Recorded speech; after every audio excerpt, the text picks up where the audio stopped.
Sorry. So,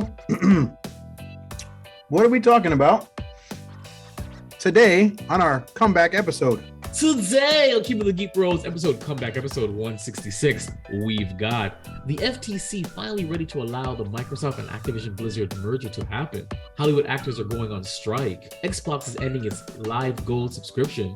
Aquaman 2 under more reshoots. Sorry, it tickles me. Netflix reports record subscription amidst password sharing crackdown. And I don't know about that because I hear people complaining about that. Secret Invasion review thus far. The Flash and Guardians of the Galaxy Volume 3 movie hot takes and trailer reaction. Ahsoka. All this and more in this week's episode. Stay tuned.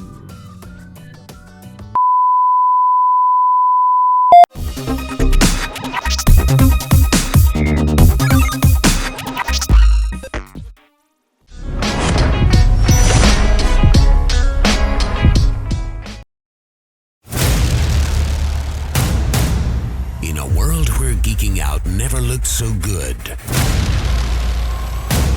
Two incredibly sexy men will rise for your auditory pleasure.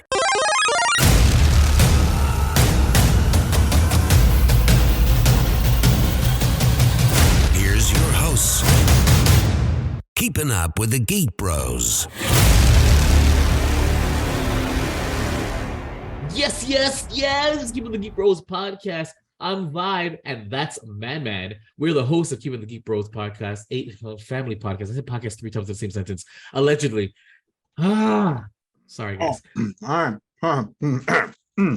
So, what's going on with us? What are we doing? What's going on with the Geek Bros? Well, we got surprisingly enough, Man, hit me up for 2 nights, I believe, in a row of games, and I got it to 3 episodes. 3 new episodes of Ready Player Geek Bros is coming out. We're on episode 14, so episode 13 already came out. Oh, I didn't think I even talked about episode 13. Episode 13 is out. That's Overcooked. I put 14 like if we had an episode last week. Ready Player Geeks episode 13 and 14. 13 is Overcooked. That's right. The return. Part 4, which is even stupider. Spoiler alerts. Okay, in one episode, Man keeps knocking me off the ledges, and at one point, I just commit suicide over and over again on a level. Check that out. That's actually a good episode. And the funny thing though is that as he's giggling now, he's doing the same thing in the episode. He knocks me off, and he hears me audibly groan, and he goes. So, episode 14 featuring Far World Pioneers. Did somebody say 2D, open world, sandbox, PvP, PvE? Yes. Check it out. It is a hot mess. Now, spoiler alert, 20 minutes into the game, you hear me audibly say, I want to end this thing. Please believe we had an hour and 34 minutes of raw footage. So it's part 1. Part 2. So yes, we played for an additional hour and 15 minutes beyond me saying, can we turn this off?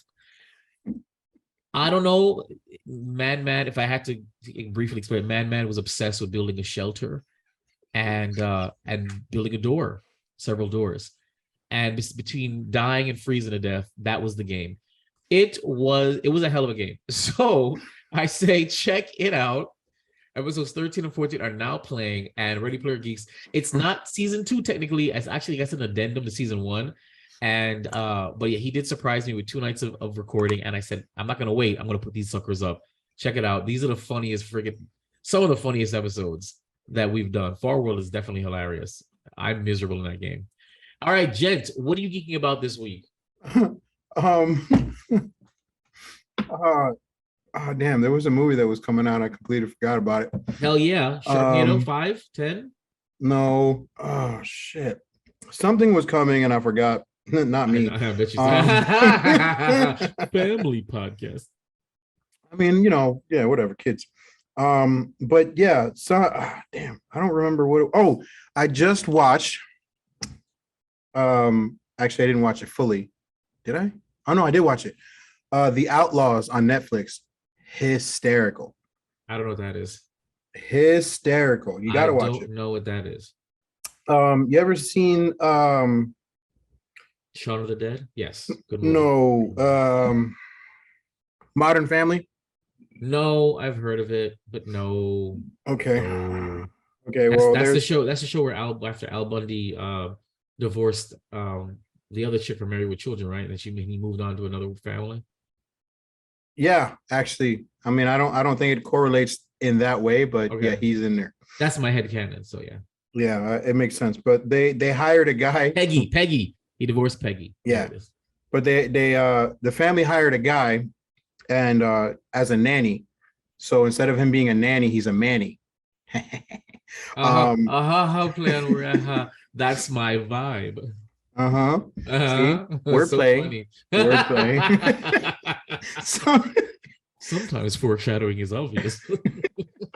but the guy that plays the Manny is he stars in this movie and he's hilarious, and it's Pierce Brosnan.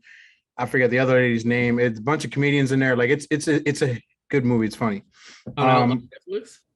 It's on Netflix now. Yeah. I'll check it out. I got nothing better to do tomorrow. I'm geeking out about Barbie because it comes out tomorrow. I still want to watch it. Can we so watch it and then record an episode on it and release it before Doctor Strange? Sure. Yeah, I could do that. Barbie and Oppenheimer. I want to watch Oppenheimer. I want to see Oppenheimer too, but that's coming out tomorrow too. Yeah, I could do a double feature. I mean, I got out of work, so I got all weekend, bro. I'm free. So let's go. Let's do Barbie and come back and record and do some like spoken word shit. I have to find something pink to wear because I want to be a Barbie girl. We can find something pink. We can. Let me go let me see what I can overnight. Shoot, threaten me with a good time. What I'm geeking out about this week is actually I'm playing Civilizations 6 again. Well, I've always been playing it, but now there was an update and there's a zombie mode in it, and I've been geeking out about Civilization 6 zombie mode. It is hilarious because these zombies spawn out of nowhere. They're hard as hell to kill, and when they kill your units, they spawn another zombie, and then they keep replicating if you're not paying attention, and they fuck up your cities, and they will overrun your cities. And when they overrun your cities, a lot more pop out when your city is gone. It's great. It's a lot of fun. So I'm geeking out on that right now. I'm also geeking out on Babylon 5, but I actually have a review for that, so I'm not going to get too much into it, but I did watch the entire season, all 5 seasons of Babylon 5. Now I'm looking for all the tangential shit because I love the world building, but we'll get into it. So without further ado, episode 166 starts now. But first, subscribe to our podcast. It's literally the only time you'll know when we release anything. Leave a review and share with your family and friends. It's the right thing to do. Yep, please. All right, we're gonna move on to the fresh scent. Fresh scent. We're skipping all the way down to what's new in the gaming world. PlayStation. Yeah, because of the stuff. Because when we're recording, it's like already the end of the month, and there's not really much new going on, right? As far as movies, right. Like I said, this Friday, tomorrow is Oppenheimer and Barbie. Excuse me, that's coming out tomorrow in theaters only. So we'll just move on to PlayStation catalog. Edition. I'm sorry. Jeez. Whew. Not the PlayStation Plus editions, but the PlayStation Plus catalog. July 18th, everything was available. So I'm going to just rip through them real quick. World War Z, It Takes Two, The Ascent, Snow Runner, Sniper Elite 5. Those are all available for the PS4 and PS5. Undertale, SpongeBob SquarePants, Battle of the Bikini Bottom, Rehydrated, Melty Blood Type Lumina, Dismantle, Circus Electrique, Dynasty Warriors 9, and Samurai Warriors 5, all available for the PS4 version only. Premium Classics catalog editions for PlayStation is Twisted Metal 1 and 2 and Gravity Crush Portable, both available for the PS4 and PS5. Game Pass editions, we will start on the 18th of July. The Cave. I love The Cave. I love being in a cave. I'm a caveman. Yay. Right. Available for cloud and the console. Tectonica. God bless you. Thank you. Cloud, console, and PC. Toem, a photo adventure. Cloud, console, and PC availability. Yesterday, Maquette, available for the cloud, console, and the PC. Today, Figment. Today available on the Game Pass subscription. Figment 2, Creed Valley, and The Wandering Village, both available for the cloud, console, and PC. On the 25th, it will be Serious Sam, Siberian Mayhem, available cloud, console, and PC. On the 31st, last day of the month, Venba. Don't know what that is, but yeah, it's available or will be available. I know. I don't know either. Available. I know that last one. Available Celeste. Console, PC, and on August 1st, Celeste will be available cloud, console, and PC. It was there previously, was removed, and now it's back. Yay! Games leaving guest pass. Game Pass, multipass, Lulu Dallas. Multipass. Lulu Dallas. Multipass. Games leaving on Game Pass this month at the end of the month, the very last day of the month. I'm gonna keep saying the month because I like the word month for some reason. I'm stupid. Anyways, podcast. Dreamscaper, Expeditions Rome, Marvel's Adventure. Oh, sad face. The Ascent and 2 Point Campus. I haven't played any of those.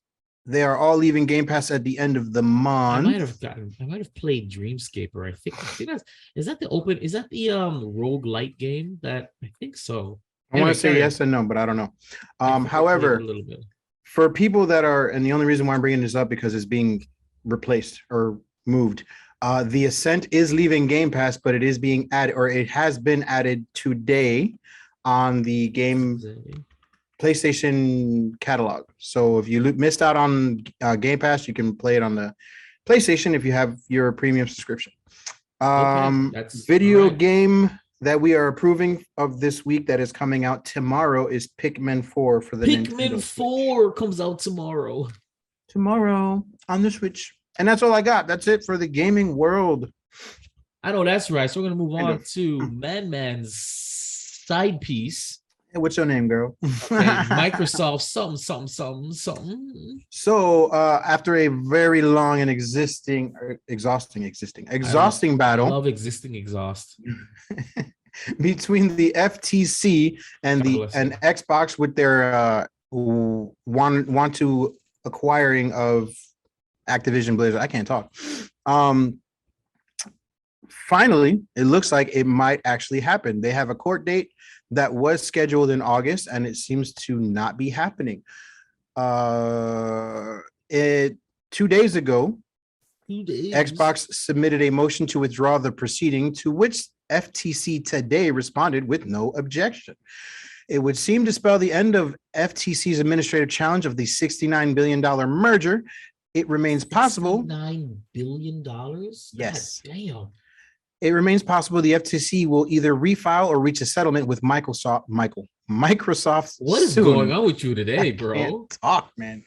The decision follows a recent verdict denying the FTC's request for a pause on the deal, which was upheld by the Ninth Circuit Court of Appeals. So it might happen, it might not happen, but more than likely it looks like it's going to happen. The FTC originally sued to block the deal as an antitrust measure. It asked for an order delaying the deal in June, leading to a week-long trial in which it tried to prove that Call of Duty was a unicorn and that Xbox could and would make it private. The FTC soundly defeated on that point, resulting in its request of being denied. The full trial remained set in August, but in a court argument already defeated, there was little left for the FTC to do. That's funny. So I wonder why they're blocking this. I mean, they didn't block friggin' any of Disney's acquisitions. Disney acquired Lucasfilm, Marvel, and Fox. If there's anybody that should have been antitrust, why didn't they block Disney? Why do you give a shit about them? I mean, yeah, Activision Blizzard is big, but it's like you're not losing a huge chunk of entertainment by them merging. But with Disney taking 3 studios, I mean, I don't know if that's more concerning to me than this bullshit that I'm reading. I don't give a shit about this. No, Why I know. do you stop Disney from ruining our childhoods? Anyway, carry on. But that's it. Looks like it's going to happen soon. More in the next couple of weeks or months, whatever happens, we will definitely go ahead and report that. This article comes from IGN.com. I'm just going to go ahead and say it. All 4 of my articles are coming from IGN.com. IGN.com, your favorite place for news. Your favorite place to get news and my favorite place to watch stuff. To get news. All right, we're moving on to Xbox Live Gold is dead. But is that a good thing? Yes. Unlocked 0604. I don't get that joke. I don't either. That's what I'm Signing talking about. tenure, blah blah Would I blah. have an blah. Xbox Live Gold account? If you have Xbox Game Pass Ultimate, yes, you do. Then I do. Oh, Yes, I have it as well. There's really no. Wow, this article sucks. There's really nothing on here. I'm just gonna go ahead and speed read through it because it doesn't really say much. Though Microsoft's acquisition of Activision Blizzard has cleared its biggest hurdle. The deal isn't quite yet done, and all parties involved have given themselves more time to finalize the deal. We discussed that. Plus, Sony finally signing its 10-year Call of Duty deal with Microsoft. The death of Xbox Live Gold and its somewhat confusing replacement in the form of Xbox Game Pass Core and more. okay. So they're just renaming it, I guess. It's just rebranding and maybe adding something more to it. They're probably going to add it. It's probably going to be $20 a month, and it's going to be like a few more new features. It's bullshit. Whatever. Okay. Yeah, that's all it says. I'm like, why would you get rid of that? Like, that's what I love Xbox Live. Well, Game Pass Ultimate, but I mean, come on, give me a break. Whatever. Yeah, that's all it says. It really is stupid. Is stupid. Next article. Moving on. Netflix gets 1.5 million subscribers as password sharing crackdown starts to pay off. You said 1.5. It says 5.9 million subscribers. 5 point. I don't know what the fuck. Let me try that again. Netflix gets 5.9 million subscribers as password sharing crackdown starts to pay off. Netflix has reported 5.9 million new subscribers. I want to be very clear. The number does say 5.9. There's no one anywhere there. So even if it was like one of those dyslexic things where it was like 5.1, sorry, 1.5, I don't know where the one came from. 1.5 million. Where did I get that? I think I'm working too hard. Carry on. Oh my god. Okay, so Netflix and Manny's like, are you sure? Like, it says 5.9. You just have to call me out. Like, I couldn't just like slide. Because somebody definitely will in the comments. Anyways, Netflix has reported 5.9 million new subscribers to the service in the most recent quarter, during which it rolled out paid sharing in over 100 countries and imposed new rules preventing password sharing outside single households. In Netflix's Q2 earnings today, it highlighted the revenue in each region where paid sharing have been implemented and is now higher than it was previously launched in the future, and that signups have already exceeded cancellations. It is a win for the company and it's proud to tout over it. Now, however, Netflix is projecting its subscriber numbers will continue to rise into the next quarter at a similar rate to this one. Cool. Well, I want to be very clear. This is real. I mean, I went into work last Thursday because we only go in on Thursdays. And there was a huge talk about how, we used to share, we're all in the same household. But if we're not like in the exact zip code, or if you're like a block away or something, it literally will say you're not a part of this household and it will let you log in. Like, it's legit, it's real. They were bitching about it. And I was like, wow. I actually have to ask because I have Netflix and Hulu, but I don't use it as much to make it worthwhile. So yeah, I have a friend who's on it and she uses it. I'm like, listen, as long as you're using it, I'll keep paying for it. But if not, I'm just gonna turn it off and only turn it back on when I use it. So I wonder, she never actually reached out to me and told me if it disconnected. I gotta ask her. But yeah, this is a real thing. It'll literally pop up and say you are not part of this household, and it turns you off. I was surprised. No, yes and no. I'm kind of surprised that their subscribers went up, but I'm kind of not. I'm kind of surprised because usually these kind of things piss off people and like, fuck you, I'm going to disconnect. But at the same time, Netflix is laughably addicting, and, to lose it, it's not like you're going on strike. Eventually, you're going to want to get back to your show. And not everybody has access to cracked and hacked accounts. Well, what's going on is if you're not, because what it is as the account holder, you are asked or forced to dedicate a home IP through your internet provider. Right. And if anybody else is not on that home internet provider, it knows, and that's where it starts blocking people out. How does that work for mobile devices, though? That is the question. I don't know. I mean, I'm guessing through just Wi-Fi purposes only. I'm really not sure because that's they're doing it through the internet provider's hub, which is your router. Right. And and if you are using it outside of the household, it pauses what you're trying to do, and it informs the main person. Are you allowing this person to utilize your account? If so, we will charge you $5-6 extra a month and give them full access to your account. And I'm sure a lot of people were like, oh, I don't want this person to pay more money for me. I'll just get my own. And the other thing that Netflix did, which is on this article as well, is that they've killed off their lowest tier free ad plan in the UK and in the US. So it's forcing people now to watch ads or to effectively pay for a higher tier to remove the ads altogether. There's ads when there's ads now? They're lower. They rolled that out like I think earlier this year or late last year. Maybe I haven't watched enough Netflix. It's their cheapest plan, basically. And if you want to, I think it's like $5 or something like that. Oh, I don't. But it comes with ads. But they've killed it off completely. So now it's either you deal with the ad version, or you pay higher for the no ads.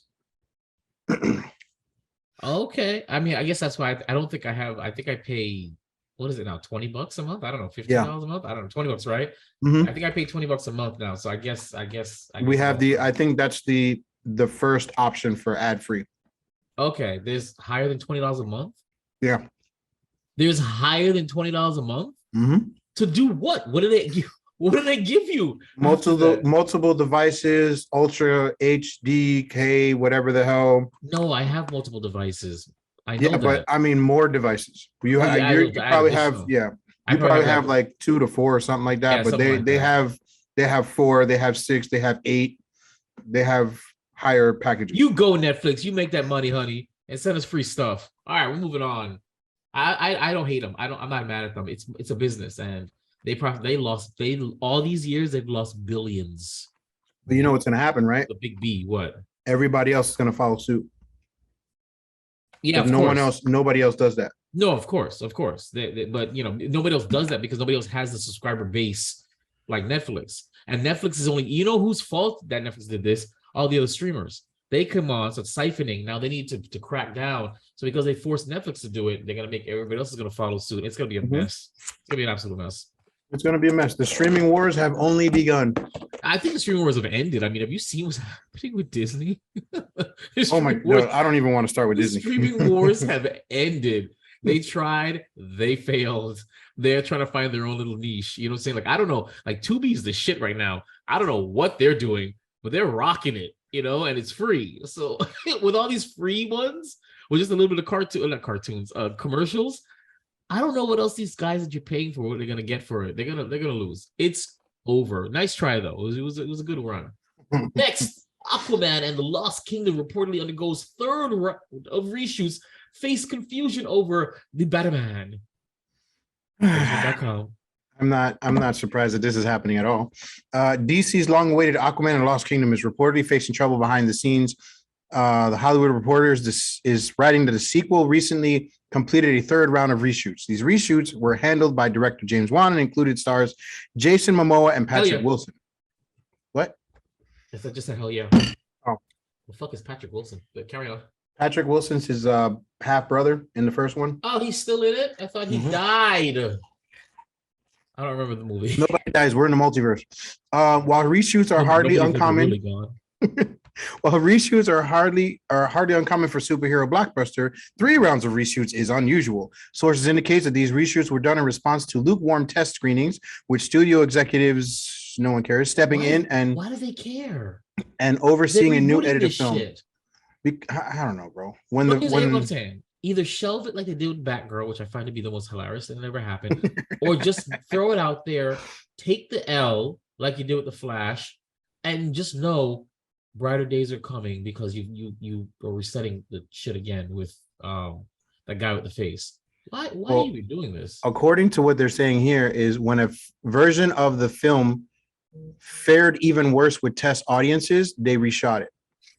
So they're filming, they tested in front of audiences. The audiences didn't like it, so they reshot it. It's unclear what the problems were, but one insider is I want to saying get on one of these panels. You know, I would be. I got to figure out how do you get on these test panels. Where do you sign up for this? I have no idea. No, I'm dead ass. I'm not. I'm not even being a dick about this, like usual. I actually do want to get on one of these panels. I love this as a side. I would volunteer. You're not gonna pay me. I go in every friggin' weekend and I go and test screen shit. Oh wow, look what it says here. What? Michael Keaton originally filmed a scene, but then was replaced by Ben Affleck. What? So there's a reshot right there. Yeah, but here's the thing. What universe is this taking place in? Because at the end of the Flash kind of messed up everything. And Yeah, the Flash mess, and that's what it says here. It says now with Aquaman having significantly been delayed, the Flash eliminating both Keaton and Affleck's Batman from the picture, it seems the film is doing away with Batman entirely. It might as well, because there's no continuity there. Like, what are you gonna do? Oh God. Let's see. The latest cut of the film features neither version of the Dark Knight, as new DC heads James Gunn, Peter Safran do not wait to promise a movie universe that will not come into fruition nor tie down excessively to past failures. That's horrible to say. Yeah. Reportedly, Blue Beetle's filmmakers were denied a similar request for reshoots in February. Blue Beetle looks like a lot of fun. Yeah, it looks like it's going to be good. It just looks like fun. I'm not expecting anything. It looks like a lot of fun. You got the Karate Kid guy. Why not? It looks fun. Why not? Yeah, why not? Come on. Why not? Come on. Yeah. So it says here, we've had to make adjustments all along the way. The DCU has been through a lot of different versions, and one of the things was challenging about the film was keeping track of what was going on. Fortunately, the Aquaman universe is pretty far removed from the rest of the world, and we're going to many different underwater kingdoms that are not necessarily related to what's happening in the other movies and characters. So we're standing alone with that with respect. It will still reportedly hit theaters December 20th. I mean, we'll watch it. I mean, Aquaman 1 was okay. I didn't get the hype for it. I thought it was a little fun, but again, I'm just to consistently be me. Why do you care? You're resetting this anyway. I know you want to make money on it. Sometimes just drop it, let it be. And you already decided to reboot everything. So why do you care? I mean, you surely didn't care about Flash. That you know what I'm saying? So like, why? I mean, yeah, don't get me wrong. Aquaman was like, what, it hit $1 billion allegedly when it came out, which is throws me off. Like, I don't know why. Wonder Woman should have made more money than that, because the first one was great. The second one was not. But I just don't understand why waste your time. But that's cool. Congrats. We're still going to watch it, and we'll review it, and that review will still come out before Doctor Strange and Multiverse of Madness. Let me say right now. I said it very clearly. I call out people on their shit, but I also call myself out on my shit as well. Like, I know I done fucked up that I haven't released this thing yet. I know that I've promised it like 18 times, and it's well over a year old. But I'm still going to edit it. It's still going to come out. I just will take the longest time ever, and it'll come out. And by that time, I'll look like freaking 30 pounds heavier than I do now in it, because that's how long it's been. All right. We're moving on to the cure for your common day. Babylon 5 series review. Have you seen Babylon 5? No. Have you heard of Babylon 5? I have. Babylon 5 is, I didn't even bring it up yet. Babylon 5, created by Michael Straczynski, is an ambitious, complex, futuristic space opera. Charts 5 years in the lives of those aboard the titular 5-mile long, I didn't even realize it was that big. That's what she said. Space station, where personal drama plays out against a tense political background and looming war between bitter enemies, the Centaurs and the Narn. Here's the thing about it. If I saw this first before I saw Battlestar Galactica, the reimagined series, I would swear Battlestar Galactica was inspired or stole this concept, only because this series was a well thought out, well planned 5-year story, and the seeds that were planted and what they grew into, you could tell the story was, one, a labor of love. You could tell that they knew what they were doing and they were planting seeds because they knew where they were going. It wasn't like, oh, let's just wrap this up and move on. You could tell this is where this is going, and it was a natural progression. Yes, the acting is wonky sometimes. Yes, the special effects is wonky sometimes, but after a while, that kind of bleeds away, and you get caught up in the drama. You get caught up in the mythology. You get caught up in the lore. What about the lore? The lure. Okay. This was a great series. Man has affected my life in many fundamental ways. And one of them was, I didn't say positive or negative. I just said fundamental ways. Sheesh. One of the ways was he said, I give new shows 3 episodes. I used to give shows 1 episode. And the 3-episode rule really has shaped and reshaped my watching habits, because it's true. Either you get involved after 3 episodes or you check out. And it's true. The first episode of Babylon 5, I'm like, what the fuck am I watching? This episode is what the fuck am I watching? The 3rd episode is what the fuck am I? Oh, all right. Yeah. And that's what caught me. And I said, yep, it's the 3-episode thing. It's no joke. Every series that I just randomly start watching, it's the 3-episode rule. So far, it has not done me wrong. It's kept me watching something long since I would have turned it off. So I'm actually very grateful for that rule. You guys really should do it. It's called the 3-episode rule. Anything you watch, give it 3 episodes.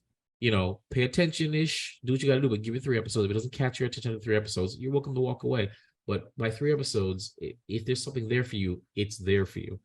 My favorite character in this show was Lando Malari. He was one of the Centaurians, and it was really a tragic story, about his fall from grace. To watch this guy, he just was very patriotic to his planet, but the stuff that it made that he got caught up in, he was a tragic figure, and I felt really bad for how his story ended. And it's just a brilliant tale. I recommend Babylon 5. If anybody likes those space operas, the long form, not episodic, long form narrative stories with the overarching story where you can't just like pop in and watch an episode. There's no real one standalone episodes. And if they are, they still have B plots that follow the arcs. Watch Babylon 5. Get over the fact that you get over the fact that the acting is a little wonky in the first few seasons. Get over the fact that the it's not in widescreen format. It's in like 16:9 or no, something. I don't know. It's a different thing, like aspect ratio. Get over that fact. Get over the fact that the special effects are objectively bad. It's the story and it's the characters, and you begin to love them and to care for the characters and care for the twists and the turns. Babylon 5 is a plus. And it is absolutely approved by Vibe. And that's my rant on that. I think you should check it out, if you can, especially if you like space operas, like Stargate Universe or Battlestar Galactica: The Reimagining. These space operas where it really is more about the personalities, they're character pieces, and they're set in the backdrop of like large scale nonsense. It's great. It's great. So we're going to move on to Hollywood actors go on strike. This article comes from IG. No, it comes from Polygon.com. WGA and SAG haven't been on strike simultaneously since 1960. The Screen Actors Guild of America, Federation of Television and Radio Artists. Jesus Christ. That is a long name. That's SAG. AFTRA, yeah. SAG-AFTRA. That is the Screen Actors Guild, American Federation of Television and Radio Artists. That is a mouthful. Who wrote that? The union that represents working actors is going on strike against the Alliance of Motion Pictures and Television Producers. Okay. The strike will begin midnight, July 14th, which has already happened. And after the two parties were unable to come to an agreement on a new contract before the previous one expired earlier this week. The SAG strike adds to the ongoing labor upheaval in Hollywood. The Writers Guild of America, WGA, remain on strike after negotiations with over their own over its own members' contract lapsed in May. The SAG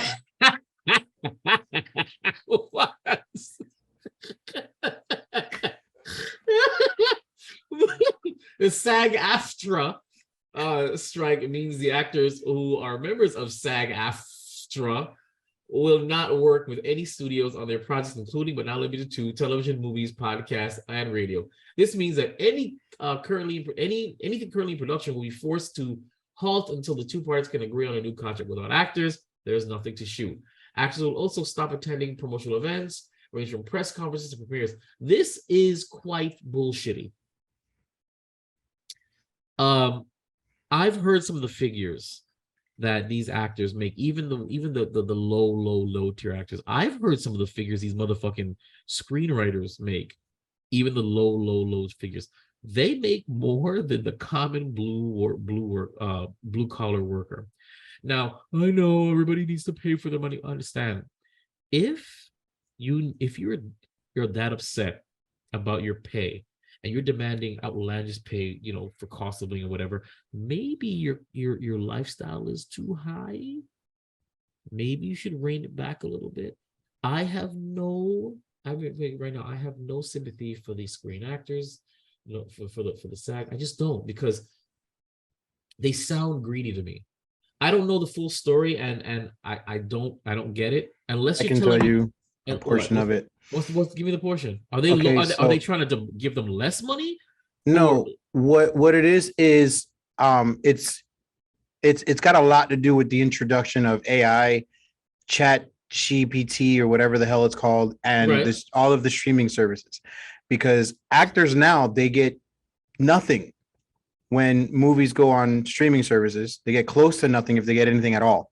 Right. So it's a battle between AI usage, The residuals. residuals for AI usage, the streaming services and stuff like that. So that's mainly what it's about, and that's what started the whole writer's strike, which is why we haven't really seen many new shows starting unless they've already been completed and were already in post production when all this started. But that's a big part of it. Is just it's all that the AI and the internet and all that stuff. That's what's going on right now, because all of these contracts have been, pretty cut and dry since like the 80s, when before all this technology started, and now it needs to be, reintroduced, is what, and that's what's going on right now. From what I heard, when it comes to the screenwriters, one of the issues was that they want, let's say that, all right, basically, if you boil it down from what I understand from my sources, is that there's cite your source. There's too many screenwriters and not enough work. That's what my understanding is. Is that it's too many screenwriters, there's not enough work. There's not enough movies being produced, not enough shows being produced, things are being canceled. Some people say it's because of all the woke bullshit, and the audience just isn't there, for these things. And because the audience isn't there, and the studios are losing so much money, they're canceling projects left and right. You saw what happened to Marvel and thing. They canceled a bunch of shit and delayed them. What's this new movie that came out? Go on. I'm So my understanding is that when they were negotiating, they're like, well, they need you to guarantee them like 16 weeks of work and 5 writers in the room, and and these studios are like, but if we don't have work for 5 writers for 16 weeks, what do you want us to do? Just have you sit there and make it up? So my understanding is that's what was part of it, is that because the work, there's more screenwriters than there are work. They're trying now to make sure to protect themselves. Studios are required to hire, I think it's a minimum of 3 screenwriters for every project that they do, even if they don't need 3 screenwriters, and it has to guarantee them a certain amount of weeks of work. Like 8 weeks. I could have was like 8 or 16 weeks. I don't remember anymore, because I read it and I was like, this can't be real. And if it is, it's stupid. But that's the thing, is that they're like making studios, they're trying to tell studios, how many writers they can hire, how they want the writers' room to look, how many weeks that they have to guarantee, like all these things. And that's not how studios work. It's not how productions work. Things cancel all the time. And it's like, I don't know if there's like a cancellation fee. Like if a project gets canceled, you still pay the writer the residual of the money. It's something like that. And it just seemed a little outlandish, because this is the this is the what's the word? This is the industry, baby. This is what it's like. This is it. If you want to get into this industry, you know that this is what happens. Things get canceled, things get changed, things get put in development hell. That's the industry you worked in. Well, so the movie that I was about to talk about, it came out on July 4th. It's called The Sound of Freedom. Did you hear the backlash about that? Yes, because it's about human trafficking or something like that. Right. Human and child trafficking and sex trafficking. Right. So that got so much backlash that it's actually people are sabotaging movie theaters so people don't go watch this movie. Like, it's bad. Like, they'll like somebody will shut off the air conditioning inside the theater itself. However, there's plenty of AC outside in the lobby and whatever. Like, right. they're trying to do so much to not have people watch this movie. That's not suspicious at all. Right. It's just it's so crazy. This is part of the things, or one of the things that happens where, you know, the audience is not there because it's gone political at this point. And we're not here to watch movies for political reasons. You know, you're supposed to go to movie theaters and enjoy what you're watching because that's what you want to watch. Movies have not double negative had an agenda for years now. Everything that's being put out for the most part has some kind of agenda. Most of them have an agenda. So, you know, there's the woke agenda, there's the gay agenda, the I don't Me know, Too movement. The feminist agenda. There's always agendas now with these movies, and it's in your face, and it makes you like want to vomit because it's you know, there's subtle messages, and there's just like hitting you over the head with it. So, I mean, if they're sabotaging, it's because there's something in there, that there's some kind of truth in there that they don't want you to see. Clearly. What do you think about this strike nonsense? Anything? We can move on because I don't care anymore. I understand the purpose behind it. However, people need jobs, man. Like, none of these people are making any money right now. Yeah. And and we're not talking about just top Hollywood actors that are making millions and billions of dollars a year. We're talking about the little guys that ain't doing shit, that they're a part of these they're coalitions, and they're not making any money because they're hurting the staff, the crew, the grips, everybody, the caterers. They're not even a part of these organizations. They're not. Could you imagine somebody doing something that shuts down your damn job? Yep. It ruins your job. And you have nothing to do with it. You're like, like the boom mic guy. Yeah. All he does is operate the boom mic, and now you can't do anything. And now he's looking at his boom and he's like, but why? You know? Like, that's what I'm saying, is that I get it, but there's a selfishness to this that on both sides, which is horrible. I guess on both sides, but no, it's a selfishness on their part, and it's business on the other part, in my opinion. I'm not saying it's right or wrong. Don't get me wrong. I'm not saying it's right. I'm not victim blaming. But what I am saying, though, is I think some of what they're asking is unrealistic.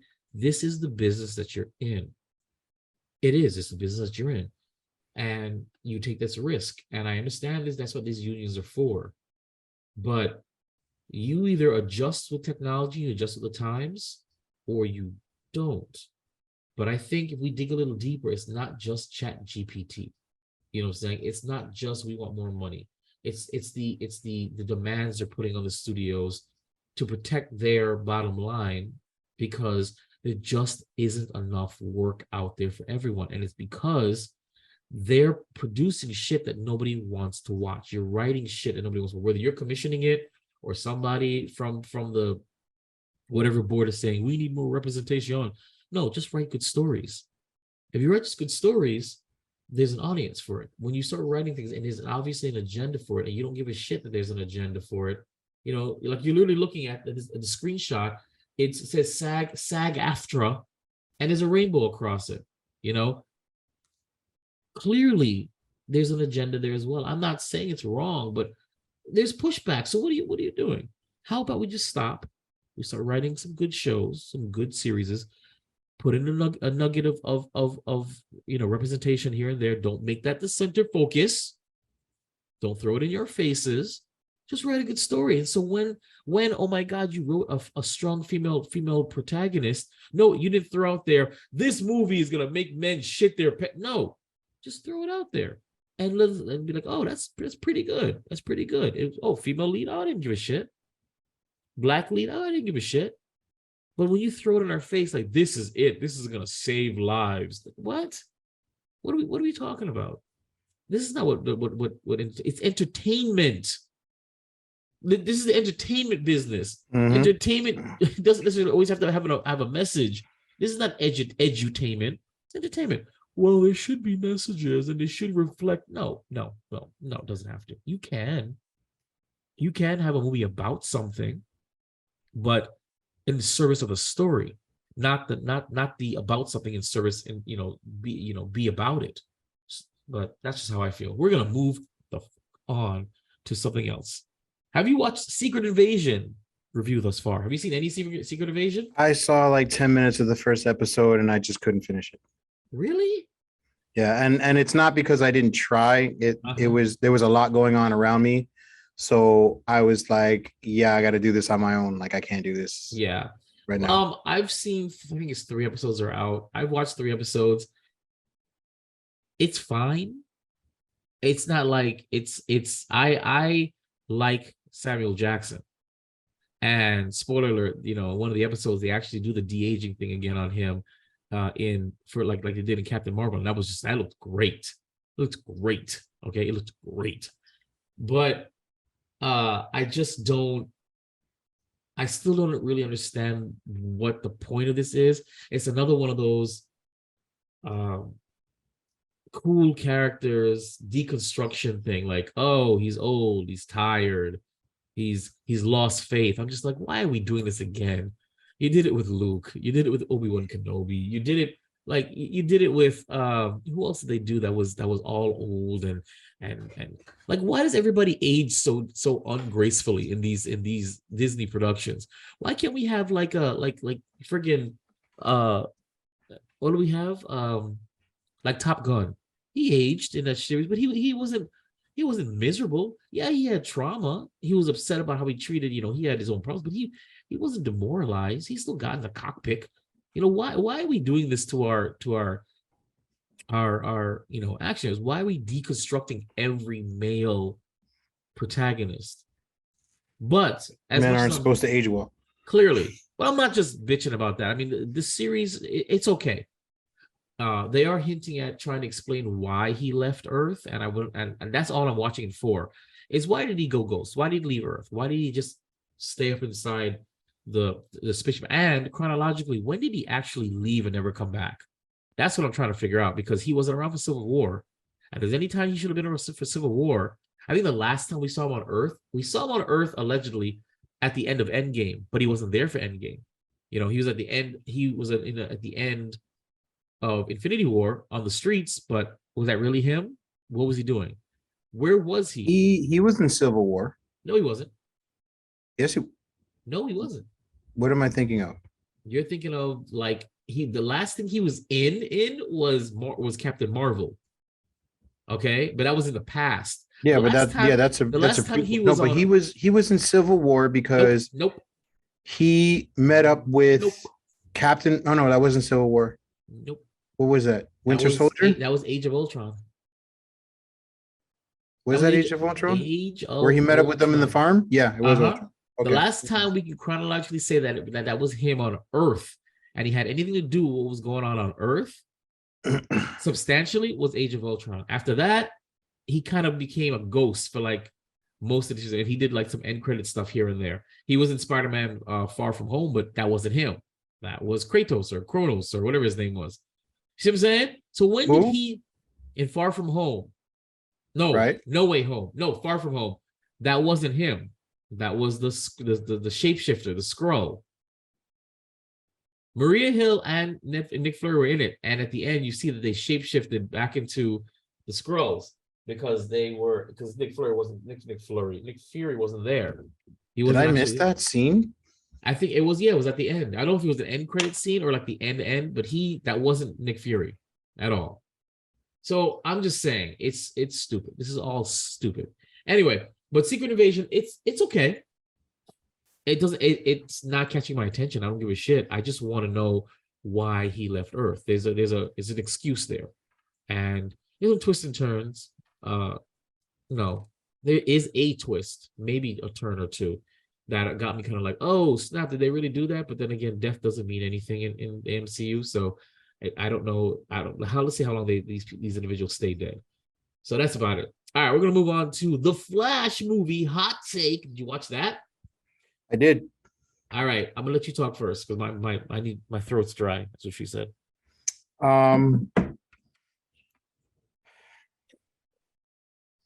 There's so many things to say about the Flash. Hot take. It's not a real review. I know. It's not a review. I know it's a hot take, but it wasn't bad.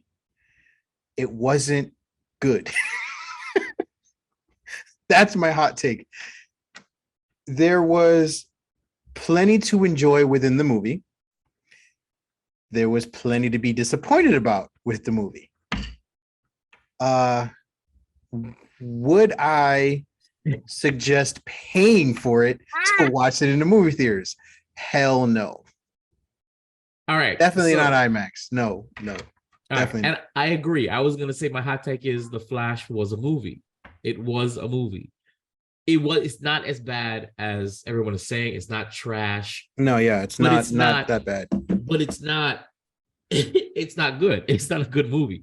But there were moments like, okay, a trash part would have been the opening scene with Barry and the babies. Like that was awful. But a good point was the opening scene with Ben Affleck's Batman.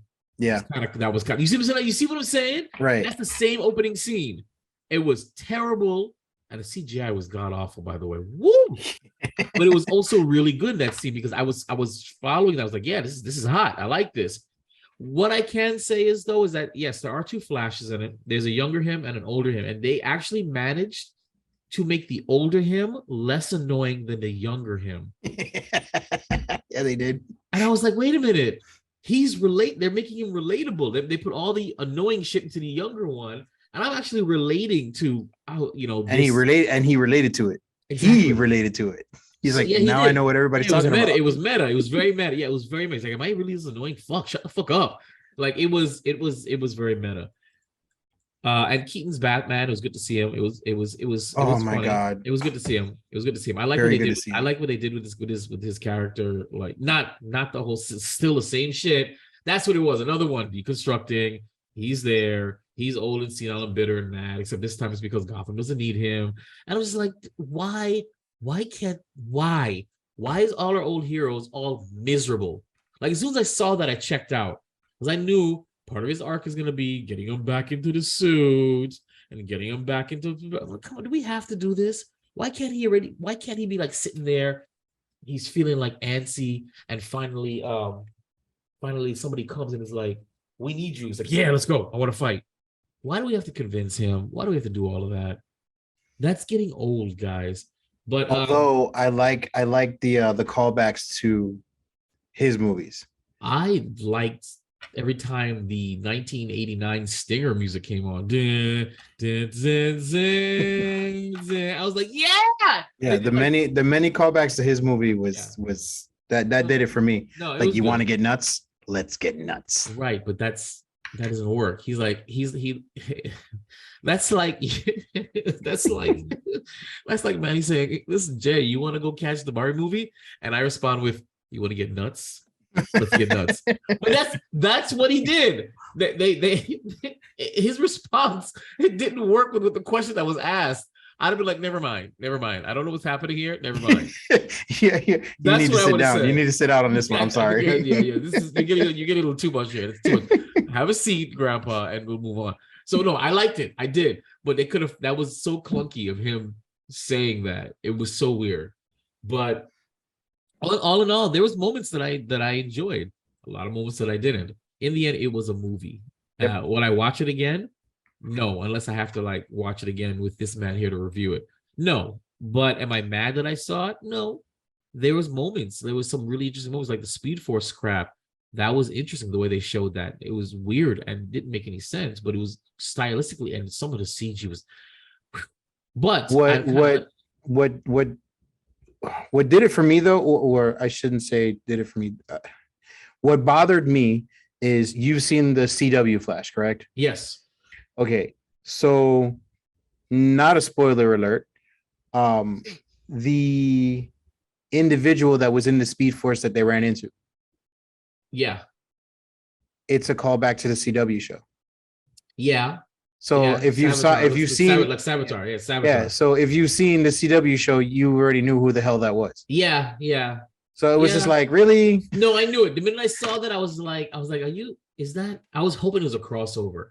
Right. Because remember that Flash appeared in the CW Flash. Ezra Miller popped up in Crisis for Internet or something, whatever, and it was kind of cool. And we thought that scene was going to be paid off in this movie, and they did it.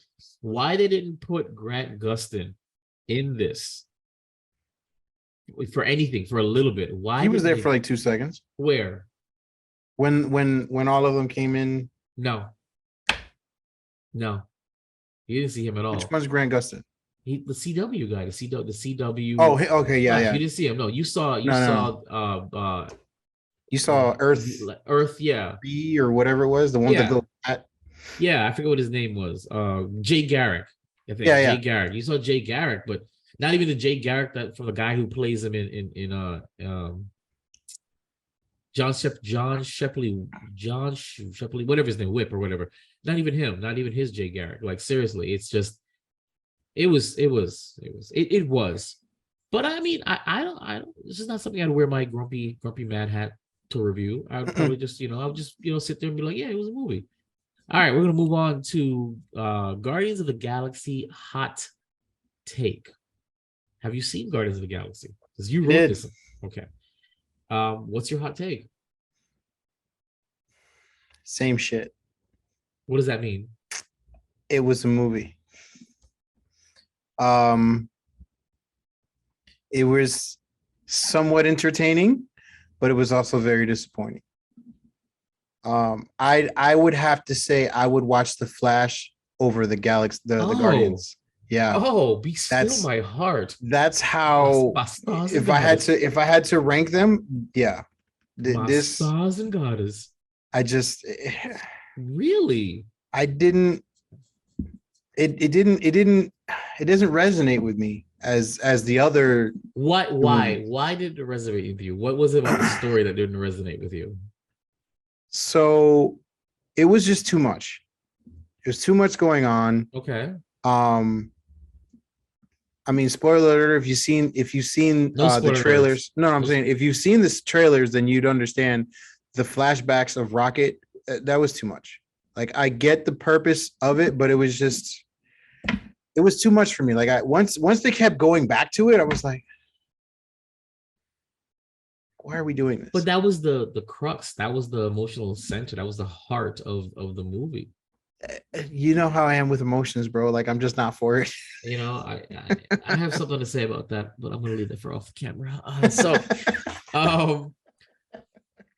All right. So my hot take is, it was slightly better than just the movie. It was slightly better than just the movie. One, the High Evolutionary, I couldn't stand his character. I don't know why people think that he was such a great villain. He wasn't. He was loud. He was obnoxious, and I didn't care. I just didn't care about whatever he was trying to do. That's one. Two, when did Peter and Rocket become best friends? When did that happen? He keeps saying, I'm trying to save my best friend. And I said, when did you guys become best friends? There's only one other thing that's more jarring than that. And that was when Black Widow and Bruce Banner apparently had feelings for each other. Where did that happen? Like, I haven't felt that way since that. They're best friends. Watch all the appearances of Guardians of the Galaxy. When do you see them as friends? Like, I mean, they're coworkers. They have a begrudging respect for each other. The last movie they were in, they were yelling at each other, and it led to the crashing of the ship. When did they become best friends? Show me the episode. Show me the animated feature. I don't get that. Rocket's my best friend. So that threw me off. I'm going to go do this. I'm going to save my best friend, my best friend. Dude, you never showed that to me. I would believe that Peter Quill and Thor are best friends. They had more banter than and comical banter than Rocket and Peter. That's one. That's it, actually, really. Those are the only two. I don't like I didn't like the High Evolutionary. I thought he was annoying and really obnoxious. And I didn't I the whole point, the plot of this movie was to save Rocket, and that's not a spoiler alert because that's what it's about. You see that. And eh, you know, I do appreciate what they did with the Gamora's character and how they ended that. I really appreciate that because that was so ripe for a cliche, and they didn't do it. They didn't do it. Thank you. But I rank this above The Flash. I would rewatch, and I probably am going to rewatch Guardians of the Galaxy 3 because I think I might like it the second time around. Sometimes these movies need a second watch. Sometimes it's something you need to see again. Well, good news. Oh, what? It's coming out? It's coming. It will be streaming on Disney Plus August 2nd. Damn, that's quick. They don't waste any time with this, huh? I like it. So check it out, guys. I'd love to actually, when it comes to The Flash and Guardians of the Galaxy, I'd love to hear what you guys think. Email us, geekbros, GEKBRO0 at yahoo.com. Comment on this video, comment on this podcast episode, comment below on the YouTube thing. I'd love to hear what you guys think because we're kind of on it. And I'd love to hear the other side. I'd love to hear why you think it was great, why you think it wasn't so great. All right, here's a question I ask you. Was this a good send-off for that current Guardians of the Galaxy team? No. I will say it was perfectly adequate. I don't think it was, man, because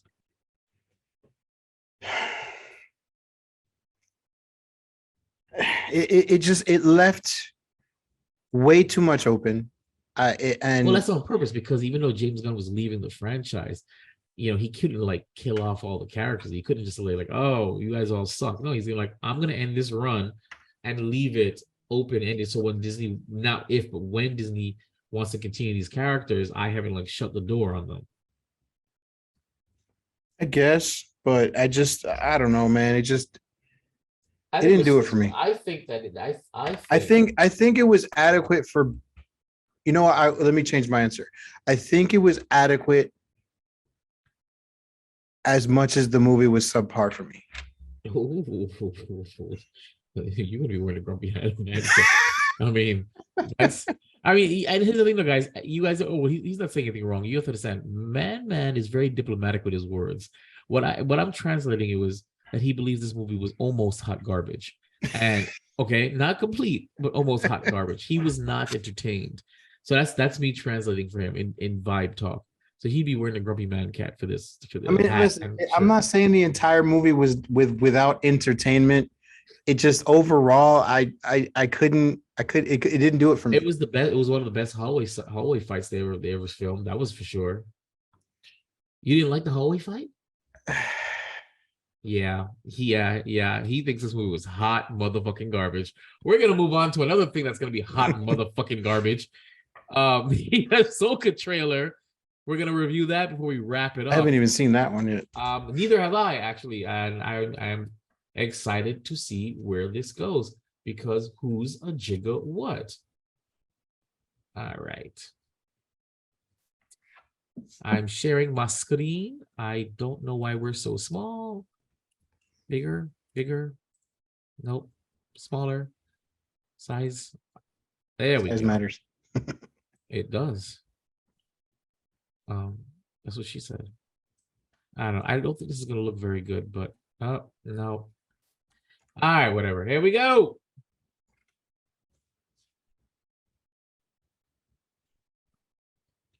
I don't hear it. You don't hear anything? Nope. Okay, sorry. I forgot to share sound. Okay, I can hear you.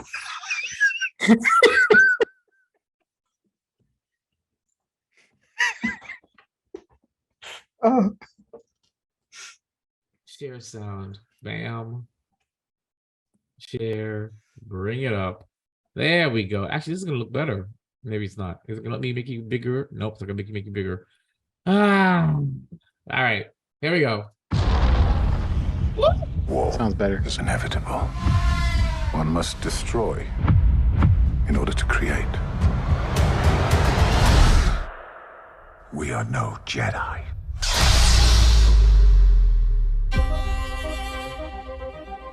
I started hearing whispers of Thrawn's return as heir to the Empire.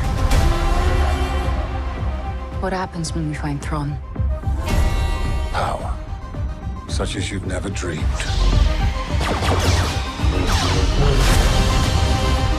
I've spent most of my life fighting a war. It's supposed to be That's why Hera. I'm trying to convince you to help me prevent another one. You and I both know who could help you with this. She's still just as stubborn as ever. I bet your master found you difficult at times. Anakin never got to finish my training. I walked away from him, just like I walked away from Sabine. You never made things easy for me, Master. What? As a Jedi, sometimes you have to make the decision no one else can. But I'm counting on you to see this through. Guessing that's supposed to be Ezra. Nice haircut. Yeah.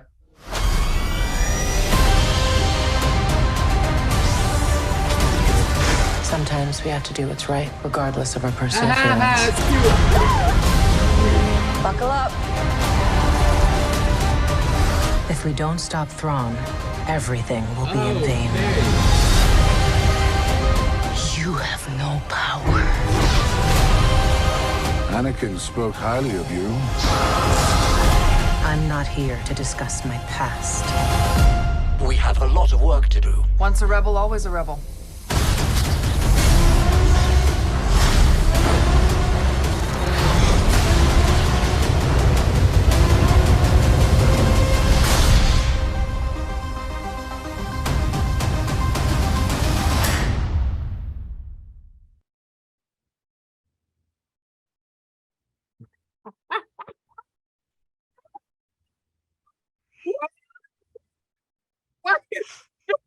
Guys, all right, look, understand. I'm sorry. You have to watch this on YouTube because he had that fist on his cheek. I'm not amused. I didn't see his face on the right side. So as soon as I ended the screen, all I see is his big ass head just looking like oh my god, that's fucking hilarious. Okay, so you're gonna have to tell us. You just watched the Ashoka trailer. How do you feel about that? So if you didn't see my face, I really was not entertained. I think I was more annoyed than anything. I mean, I'm gonna give it the 3-episode go, but that was trash. It was hot garbage. I was not entertained. It did nothing for me. I agree. It's when I saw, I don't, maybe it's the Rebels or the New Republic troopers getting shot. You know, when they're getting shot, the ones in the blue.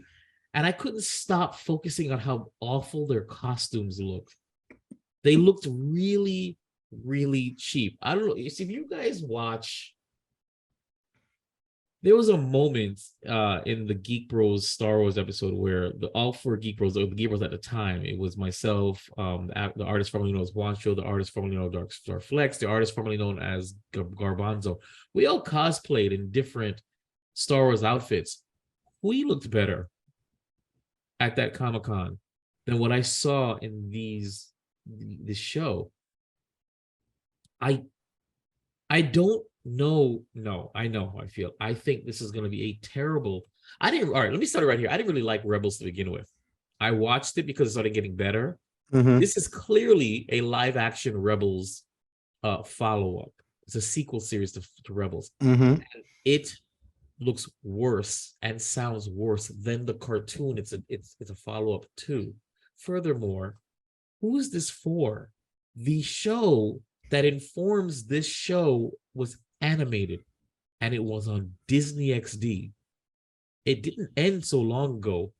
These people are probably in their teens right now. They're maybe the early 20s. I don't know if they're gonna follow it to this show. I don't know. It's totally different. There's a difference between plucking characters out of like the cartoons and making them part of the narrative, like Saw Gerrera, and then there's actually doing a follow-up to the show in live action. Totally different medium. You can't do what you did in that cartoon. So I don't know who this is for. And I don't think it's going to be good. I actually think it's going to be bad. Here's the thing. This is about Heir to the Empire, and it's about Thrawn and Ahsoka. Where are these other random Jedi lightsaber people coming from? Where was Ahsoka? One, I'm Ahsoka out. I said this many times. I'm tired of Ahsoka. I want her gone. We don't need to see any more of her. Okay? It's nothing wrong with her character, but I'm over it. She pops up everywhere all the time. And it ruins the original trilogy. Where were you, Ahsoka, when you knew that Darth Vader was Anakin and he was terrorizing the galaxy? Where were you, Ahsoka, when you heard that a Skywalker was a big rebel person? Wouldn't that make you race back since you were part of the rebels in Rebels? You see what I'm trying to say? Your master was Anakin Skywalker. You were part of the rebels. Then you disappeared on Morrigan or whatever it's called, but you make it back. What were you doing all this time? You were stuck on that planet, but where were you? You weren't stuck on the planet the whole time. And then you came back chronologically. You came back to them in Rebels after Return of the Jedi. That's when you came back. That's how Rebels ended. The last scene was after the Return of the Jedi, because apparently they never went back to Lothal, which is the craziest thing I ever heard of, when Lothal rebelled against them. They didn't go back there and carpet bomb that entire planet. Fine. Where were you? And when you heard the name Skywalker, didn't you want to run back and be like, "My God, did Anakin turn back to the good side?" You understand what I'm trying to say? This ruins the story. Where was she? And furthermore, why is she still alive? And then, where was she during the sequel trilogy? She's still alive? Did she die? Because we heard Ashley Eckstein's voice in The Rise of Skywalker. She spoke to Rey when everybody else spoke to Rey.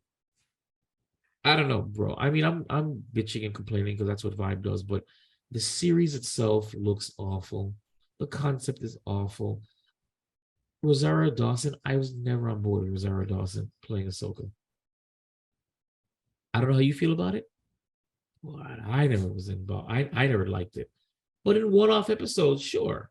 Mandalorian here or there, cool. An entire series with more Dark Jedi or whatever, like I think those are Inquisitors or wannabe Inquisitors or some shit. Yeah, they're no Jedi. Didn't we already get a taste for them in what did we just watch them in? Was it was Andor, right? What? No. I'm sorry, it wasn't Andor. It was Kenobi. Okay. We had a taste for them in Kenobi. Kenobi was trash. Yeah, oh God. That was trash. Oh God. And it's like, what else are they doing now? They've ruined the Mandalorian. Oh God. Kenobi was trash. Oh, Boba Fett was trash. Oh my God. Like, they haven't been good since Mandalorian season 2. Let's say no. like that. Oh, and Andor. Andor was great. Really good. But Andor was a departure. You know what I'm saying? Like, what are they doing? I don't know. They need, you know what they need to do? They need to stay away from focusing on the Jedi portion of the Star Wars and just go to like the Andor verse. Yeah, do the grunt and stuff. do the grunt work and do all that stuff because they did that well. Yeah. Clearly everybody else sucked. I mean, it was really well. Good story, good pacing, good tension, all of it. I don't know what they're doing. How do you ruin something so badly so often? It's just like, how do you do that? Star Wars was the potential for Star Wars was out there. How do you ruin it so frequently? You're so consistent. I'm actually quite impressed about how consistent they are with how shit the content is. You have to be. Listen, it's like somebody's. It almost seems purposeful. It almost seems like they're trolling Star Wars fans on purpose. Because if I was gonna fuck with you guys, like if I was gonna produce Twilight content, I would do some shit like this. I would I'd produce the shit. It'd be terrible. Just to message you guys. Oh my god. You know? I even forgot Kenobi was a show. You saw how I drew a blank. I was like, did we just see Inquisitors? Yep. Yeah. Kenobi was terrible. Oh my god. You know, Kenobi was terrible. And they're still talking about a season 2, which is driving me even more crazy. Just I don't get season it. Season 2 of what? To do what? Who You know, knows? unless they made season 2 what the way season 1 should have been, him on Tatooine doing something else. Oh my god. It's terrible. It's terrible. Am I gonna watch this series? Yeah, I'm gonna hate watch it. And hopefully because here's the thing. the only series post Mandalorian that I didn't give a shit about. And I would say over and over again, who cares? Who asked for this show? Was the best show, Andor. You know how much shit I've been talking about Andor for years. Yeah. You remember I saw the meme. There was a meme and it had Ahsoka and it had the Mandalorian and it had Andor on the side. So Ahsoka and the Mandalore are talking to each other, and the meme strictly says when no one gives a shit about your show, and you've got Andor on the side. Yep. The two that were supposed to be the good ones looked like one of them's gonna look like shit, the other one was shit. Yeah. And then you got Andor that was amazing. Yeah. What? I couldn't believe it. Not since the Mandalorian season 2 did I die. I was like, oh my god, I can't wait for the next episode. I can't wait for the next episode. I've rewatched Andor 3 times now. And Andor, and mind you, originally I hated Rogue One and I warmed up to Rogue One. Andor made me love Rogue One even more. Mm-hmm. Now I absolutely positively love. The last time I watched Andor, I immediately watched Rogue One afterwards. And I pretended like that's how it connected. You know, because I know there's gonna be a season. Hopefully there's gonna be a season 2 that connects better. You know. Yeah, they're talking about a season 2. I hope so, because it was really good. It was critically acclaimed. Oh my god, I'm so sorry, guys. It's late at night. All right. Well, I guess that's a wrap for that. There's nothing for open mic. So shameless promotions before we wrap this up. I'm manman17093 on everything: YouTube, IG, Facebook, TikTok, Snapchat, everything. That's what I am. Everything. Of course, me, same thing. Vibe Rev Studios, VIBEREVSTUDIOS. If anybody out there wants me to produce for OnlyFans content, contact me. And I don't discriminate. That's on IG, Twitter, IG, Twitter, not TikTok, never TikTok. .com, VibrantStudios.com. It's back up, guys. I didn't even know it was down. That's how bad I was with my own website. That my new client had to say your website's down, and I said, "Oh," and I had to re-upload. I had to re-up my subscription and re-up my domain subscription. I didn't even realize it. I haven't edited that in a while. I can't stand I don't want to do the website. Of course, Facebook.com/VibeRevStudios and YouTube.com/@VibeRevStudios. Everything Vibe Studios related is there. Hopefully, right now, Vibe Studios YouTube channel is really just down to one podcast. After I spun off Geek Bros, there's new content coming, a new idea with me and Madman, of course, because Vibe Rev Studios stands for Jason and Manny. So there's a new show that I'm prepping that should go up on there. So there's going to be other things, but there's a huge backlog of things there, guys. Check it out. It's fun. It's variations of quality, but it's still fun. The promise is there. Of course, you can find this duo on Geek Bros. No, on Instagram and Twitter. Sorry. Geek Bros with a 0, GEKBR0. TikTok at Geek Bros with a 0, GEKBR0. Email us, you pieces of. Anyway, Geek Bros with a 0, GEKBR0 at yahoo.com. Email us. Even if you want to call us pieces of shit, we will read it on here like we used to. I promise I will. I know the reason why it stopped. 1, we brought you on. 2, I stopped reading the comments. I did. I know I did. I apologize. I did. I stopped reading the comments on here because I'm a dick. Anyway, but I will start again. And I will confirm with you guys. Anything you say, I honestly will start again. Facebook.com/GeekBros0, which is again on fire, just like the Twitter. Just like the Instagram, like thanks to this man right there. And WeBeGeeksPC.com, the first place First place. Thank you, Mike. That you can listen to this podcast whenever we do it. And youtube.com/@geekbros to the 0. That is the hub of everything. And it's the best place to find everything Geek Bros. Why? Is because it is all sorted by phases. It is in chronological order. I spent days bringing everything over from Vibrep Studios, putting them in certain categories. All the episodes are there for you to watch in order. It's the best repository of all the last 6 years of Geek Bros content. It's been 6 years since phase 1. And I'm still doing this because he won't let me stop. Check it out. Check it out. It's all there. And of course, you know, the new stuff there, Ready Player Geek Bros, which actually is a lot more fun than it is. And I can't imagine it being any more fun than with this guy here. Yes, that's shade. It doesn't matter. That's it for Keeping the Geek Bros podcast. And remember, geeking out still sounds this good. Keeping up with the Geek Bros.